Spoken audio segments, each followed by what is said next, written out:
ओम शांति।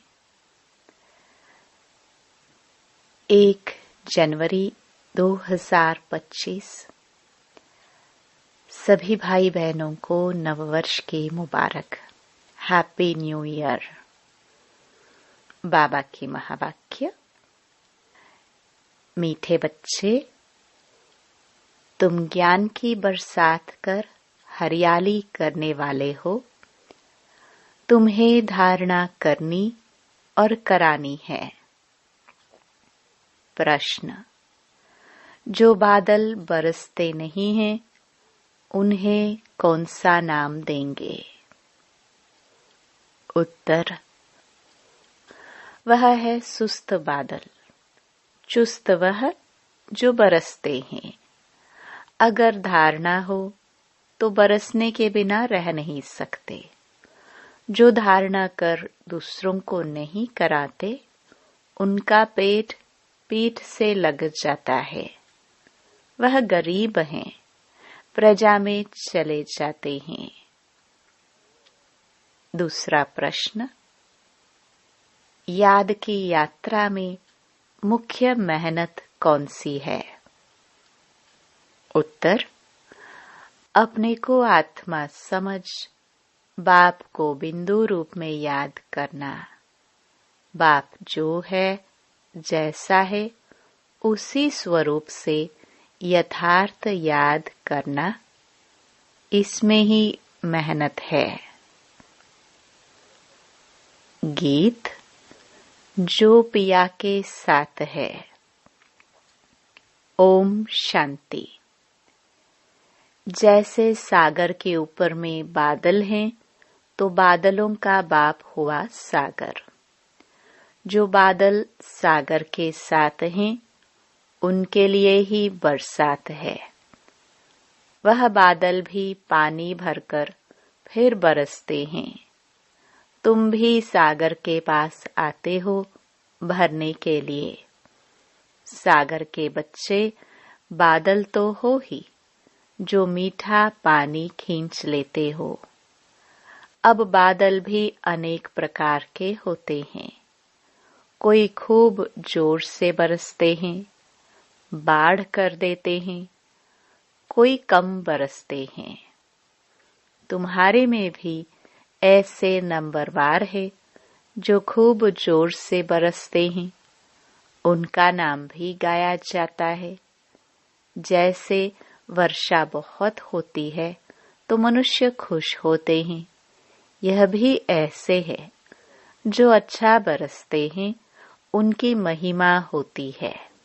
जो नहीं बरसते हैं, उनकी दिल जैसे सुस्त हो जाती है। पेट भरेगा नहीं। पूरी रीति धारणा न होने से पेट जाकर पीठ से लगता है। फैमिन होता है तो मनुष्यों का पेट पीठ से लग जाता है। यहाँ भी धारणा कर और धारणा नहीं कराते हैं तो पेट जाकर पीठ से लगेगा। खूब बरसने वाले जाकर राजा रानी बनेंगे और वह गरीबों का पेट पीठ से रहता है। तो बच्चों को धारणा बड़ी अच्छी करनी चाहिए। इसमें भी आत्मा और परमात्मा का ज्ञान कितना सहज है। तुम अब समझते हो, हमारे में आत्मा और परमात्मा दोनों का ज्ञान नहीं था, तो पेट पीठ से लग गया ना। मुख्य है ही आत्मा और परमात्मा की बात। मनुष्य आत्मा को ही नहीं जानते हैं, तो परमात्मा को फिर कैसे जान सकेंगे? कितने बड़े विद्वान, पंडित आदि हैं, कोई भी आत्मा को नहीं जानते। अब तुमको मालूम हुआ है कि आत्मा अविनाशी है। उसमें 84 जन्मों का अविनाशी पाठ नोंधा हुआ है, जो चलता रहता है। आत्मा अविनाशी तो पाठ भी अविनाशी है। आत्मा कैसा ऑलराउंड पार्ट बजाती है, यह किसको पता नहीं है। वह तो आत्मा सुपरमात्मा कह देते हैं। तुम बच्चों को आदि से लेकर अंत तक पूरा ज्ञान है। वह तो ड्रामा की आयु ही लाखों वर्ष कह देते। अभी तुमको सारा ज्ञान मिला है। तुम जानते हो इस बाप के रचे हुए ज्ञान यज्ञ में ये सारी दुनिया स्वाहा होनी है।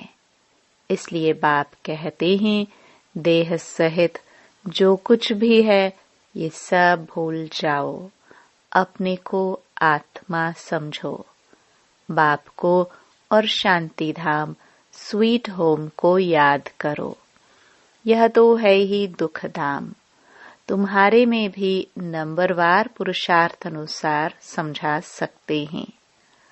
अभी तुम ज्ञान से तो भरपूर हो। बाकी सारी मेहनत है याद में। जन्म जन्मांतर का देह अभिमान मिटाकर देही अभिमानी बने, इसमें बड़ी मेहनत है। कहना तो बड़ा सहज है, परंतु अपने को आत्मा समझे और बाप को भी बिंदु रूप में याद करे, इसमें मेहनत है। बाप कहते हैं मैं जो हूँ जैसा हूँ ऐसा कोई मुश्किल याद कर सकते हैं। जैसे बाप वैसे बच्चे होते हैं ना। अपने को जाना तो बाप को भी जान जाएंगे। तुम जानते हो पढ़ाने वाला तो एक ही बाप है, पढ़ने वाले बहुत हैं। बाप राजधानी कैसे स्थापन करते हैं वह तुम बच्चे ही जानते हो। बाकी यह शास्त्र आदि सब है भक्ति मार्ग की सामग्री। समझाने के लिए हमको कहना पड़ता है। बाकी इसमें घृणा की कोई बात नहीं है। शास्त्रों में भी ब्रह्मा का दिन और रात कहते हैं, परंतु समझते नहीं। रात और दिन आधा आधा होता है। सीढ़ी पर कितना सहज समझाया जाता है। मनुष्य समझते हैं कि भगवान तो बड़ा समर्थ है, वह जो चाहे सो कर सकते हैं। लेकिन बाबा कहते मैं भी ड्रामा के बंधन में बंधा हुआ हूँ। भारत पर तो कितनी आफतें आती रहती हैं, फिर मैं घड़ी घड़ी आता हूँ क्या? मेरे पाठ की लिमिट है। जब पूरा दुख होता जाता है तब मैं अपने समय पर आता हूँ। 1 सेकंड का भी फर्क नहीं पड़ता है। ड्रामा में हर एक का एक्यूरेट पार्ट नोंधा हुआ है। यह है हाईएस्ट बाप की रीइंकार्नेशन। फिर नंबरवार सब आते हैं, कम ताकत वाले। तुम बच्चों को अभी बाप से नॉलेज मिली है, जो तुम विश्व के मालिक बनते हो। तुम्हारे में फुल फोर्स की ताकत आती है। पुरुषार्थ कर तुम तमो प्रधान से सतो प्रधान बनते हो। औरों का तो पाठ ही नहीं है। मुख्य है ड्रामा, जिसकी नॉलेज तुमको अभी मिलती है। बाकी तो सब हैं मटेरियल, क्योंकि वह इन आंखों से देखा जाता है। वंडर ऑफ द वर्ल्ड तो बाबा है, जो फिर रचते भी स्वर्ग है, जिसको हेवन पैराडाइज कहते हैं। उनकी कितनी महिमा है। बाप और बाप के रचना की बड़ी महिमा है। ऊंचते ऊंच हैं भगवान, ऊंचते ऊंच स्वर्ग की स्थापना बाप कैसे करते हैं, यह कोई भी कुछ भी नहीं जानते हैं। तुम मीठे मीठे बच्चे भी नंबरवार पुरुषार्थ अनुसार जानते हो और उस अनुसार ही पद पाते हो। जिसने पुरुषार्थ किया वह ड्रामानुसार ही करते हैं। पुरुषार्थ बिगर तो कुछ मिल न सके। कर्म बिगर 1 सेकंड भी रह नहीं सकते। वह हठ योगी प्राणायाम छड़ा लेते हैं, जैसे जड़ बन जाते हैं, अंदर पड़े रहते हैं। ऊपर मिट्टी जम जाती है। मिट्टी के ऊपर पानी पड़ने से घास जम जाती है, परंतु इसमें कुछ फायदा नहीं। कितना दिन ऐसे बैठे रहेंगे? कर्म तो जरूर करना ही है। कर्म सन्यासी कोई बन न सके। हाँ, सिर्फ खाना आदि नहीं बनाते हैं, इसलिए उनको कर्म सन्यासी कह देते हैं। यह भी उन्हों का ड्रामा में पार्ट है। यह निवृत्ति मार्ग वाले भी नहीं होते तो भारत की क्या हालत हो जाती। भारत नंबर 1 प्योर था। बाप पहले पहले प्योरिटी स्थापन करते हैं, जो फिर आधा कल्प चलती है। बरोबर सतयुग में एक धर्म एक राज्य था। फिर डेटी राज्य अब फिर से स्थापन हो रहा है। ऐसे अच्छे अच्छे स्लोगन बनाकर मनुष्यों को सुजाग करना चाहिए। फिर से डेटी राज्य भाग्य आकर लो। अभी तुम कितना अच्छी रीति समझते हो।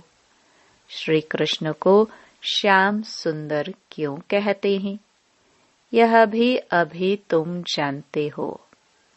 आजकल तो बहुत ही ऐसे ऐसे नाम रख देते हैं।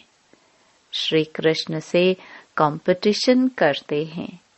तुम बच्चे जानते हो पतित राजाए कैसे पावन राजाओं के आगे जाकर माथा टेकते हैं, परंतु जानते थोड़े हैं।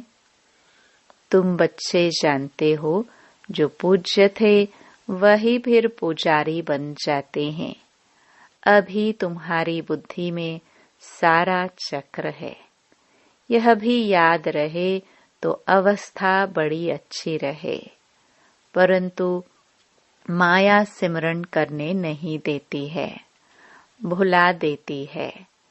सदैव हर्षित मुख अवस्था रहे तो तुमको देवता कहाँ जाए। लक्ष्मी नारायण का चित्र देख कितना खुश होते हैं। राधे कृष्ण अथवा राम आदि को देख इतना खुश नहीं होते, क्योंकि श्री कृष्ण के लिए शास्त्रों में हंगामे की बातें लिख दी हैं। ये बाबा बनता भी श्री नारायण है ना। बाबा तो इन लक्ष्मी नारायण के चित्र को देख खुश होते हैं। बच्चों को भी ऐसे समझना चाहिए। बाकी कितना समय इस पुराने शरीर में होंगे, फिर जाकर प्रिंस बनेंगे। यह एम ऑब्जेक्ट है ना। ये भी सिर्फ तुम जानते हो। खुशी में कितना गदगद होना चाहिए। जितना पढ़ेंगे उतना ऊंच पद पाएंगे। पढ़ेंगे नहीं तो क्या पद मिलेगा। कहाँ विश्व का महाराजा महारानी, कहाँ साहूकार, प्रजा में नौकर चाकर। सब्जेक्ट तो एक ही है, सिर्फ मन मना भव, मध्याजी भव। अलफ और बे, याद और ज्ञान, इनको कितनी खुशी हुई।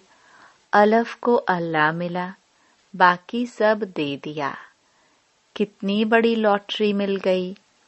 बाकी क्या चाहिए।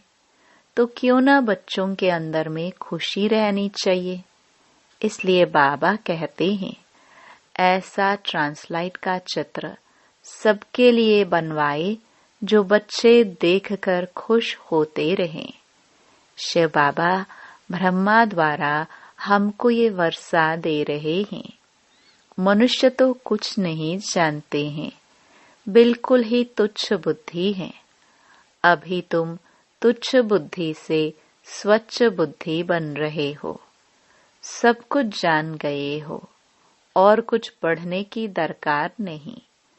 इस पढ़ाई से तुमको विश्व की बादशाही मिलती है, इसलिए बाप को नॉलेजफुल कहते हैं। मनुष्य फिर समझते हैं, हर एक की दिल को जानते हैं, परंतु बाप तो नॉलेज देते हैं। टीचर समझ सकते हैं, फलाना पढ़ते हैं, बाकी सारा दिन यह थोड़े ही बैठ देखेंगे कि इनकी बुद्धि में क्या चलता है। ये तो वंडरफुल नॉलेज है। बाप को ज्ञान का सागर, सुख शांति का सागर कहा जाता है।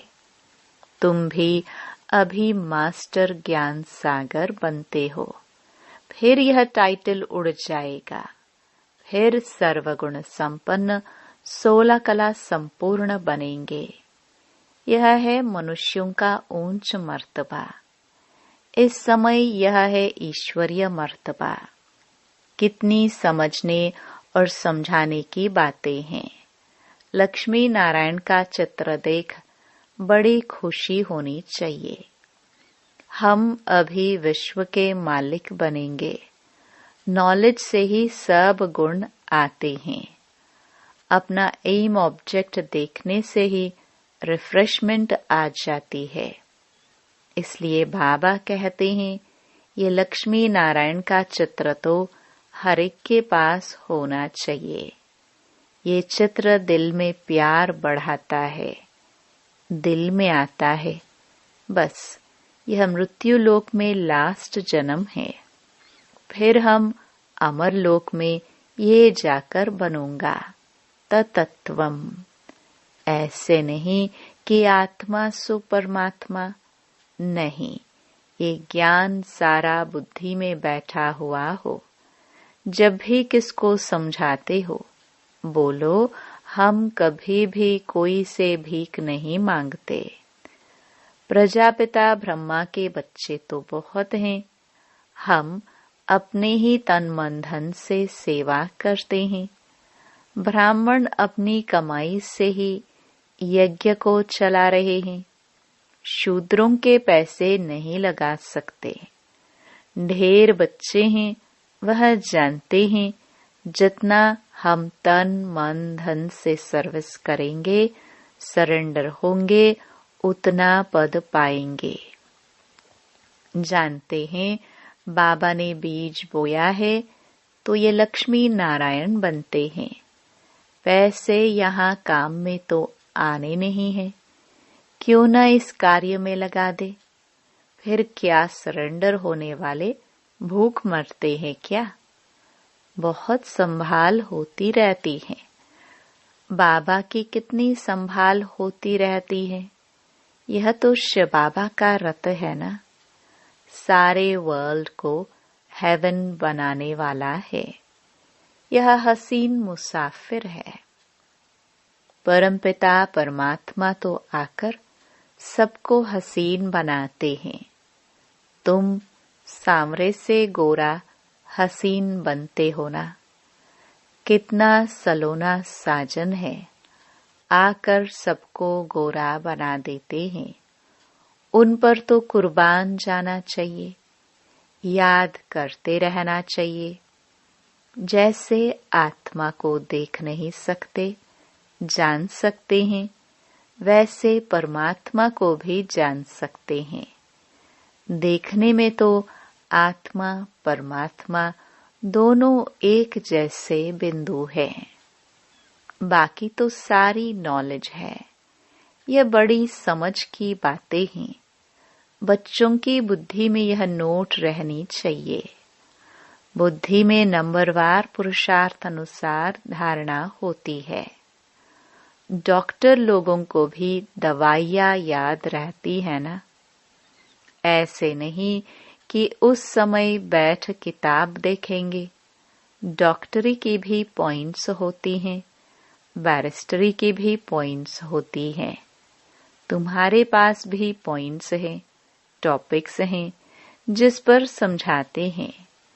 कोई पॉइंट किसको फायदा कर लेती है, कोई को किस पॉइंट से तीर लग जाता है। पॉइंट तो बहुत ढेर की ढेर हैं। जो अच्छी रीति धारण करेंगे वह अच्छी रीति सर्विस कर सकेंगे। आधा कल्प से महारोगी पेशेंट हैं, आत्मा पतित बनी है। उनके लिए एक अविनाशी सर्जन दवाई देते हैं। वह सदैव सर्जन ही रहते हैं, कभी बीमार होते नहीं, और तो सब बीमार पड़ जाते हैं। अविनाशी सर्जन एक ही बार आकर मन मनाभव का इंजेक्शन लगाते हैं। कितना सहज है। चित्र को पॉकेट में रख दो सदैव। बाबा नारायण का पुजारी था, तो लक्ष्मी का चित्र निकाल अकेला नारायण का चित्र रख दिया। अभी पता पड़ता है जिसकी हम पूजा करते थे वह अब बन रहे हैं। लक्ष्मी को विदाई दे दी तो ये पक्का है हम लक्ष्मी नहीं बनूंगा। लक्ष्मी बैठ पैर दबावे, ये अच्छा नहीं लगता था। उनको देखकर पुरुष लोग स्त्री से पैर दबवाते हैं। वहां थोड़ी लक्ष्मी ऐसे पैर दबाएंगी। ये रस्म रिवाज वहां होती नहीं। ये रस्म रावण राज्य की है। इस चित्र में सारी नॉलेज है। ऊपर में त्रिमूर्ति भी है। इस नॉलेज को सारा दिन सिमरन कर बड़ा वंडर लगता है। भारत अब स्वर्ग बन रहा है। कितनी अच्छी समझानी है। पता नहीं मनुष्यों की बुद्धि में क्यों नहीं बैठता है। आगे बड़े जोर से लगेगी। भंबोर को आग लगनी है। रावण राज्य तो जरूर खलास होना चाहिए। यज्ञ में भी पवित्र ब्राह्मण चाहिए। ये बड़ा भारी यज्ञ है, सारे विश्व में प्योरिटी लाने का। वो ब्राह्मण भी भल ब्रह्मा की औलाद कहलाते हैं, परंतु वह तो खुख वंशावली है। ब्रह्मा की संतान तो पवित्र मुख वंशावली थे न, तो उन्हों को यह समझाना चाहिए। अच्छा, मीठे मीठे सिखिलदे बच्चों प्रति मात पिता बाप दादा का याद प्यार और गुड मॉर्निंग। रूहानी बाप की रूहानी बच्चों को नमस्ते। धारणा के लिए मुख्य सार। पहला, स्वच्छ बुद्धि बन वंडरफुल ज्ञान को धारण कर बाप समान मास्टर ज्ञान सागर बनना है। नॉलेज से सर्वगुण स्वयं में धारण करने हैं। दूसरा, जैसे बाबा ने तन मन धन सर्विस में लगाया, सरेंडर हुए, ऐसे बाप समान अपना सब कुछ ईश्वरीय सेवा में सफल करना है। सदा रिफ्रेश रहने के लिए एम ऑब्जेक्ट का चित्र साथ में रखना है। वरदान, एक रस स्थिति द्वारा सदा एक बाप को फॉलो करने वाले प्रसन्न चित्त भव। आप बच्चों के लिए ब्रह्मा बाप की जीवन एक्यूरेट कंप्यूटर है।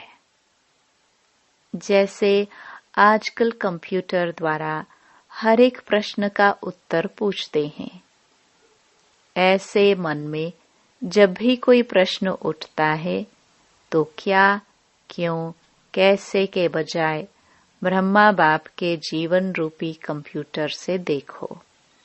क्या और कैसे का क्वेश्चन ऐसे में बदल जाएगा। प्रश्न चित्त के बजाय प्रसन्न चित्त बन जाएंगे। प्रसन्न चित्त अर्थात एक रस स्थिति में एक बाप को फॉलो करने वाले। स्लोगन। आत्मिक शक्ति के आधार पर सदा स्वस्थ रहने का अनुभव करो। अपनी शक्तिशाली मनसा द्वारा सकाश देने की सेवा करो। आप शांतिदूत बच्चे कहाँ भी रहते, चलते फिरते सदा अपने को शांतिदूत समझकर चलो। जो स्वयं शांत स्वरूप, शक्तिशाली स्वरूप में स्थित होंगे, वह दूसरों को भी शांति और शक्ति की सकाश देते रहेंगे। ओम शांति।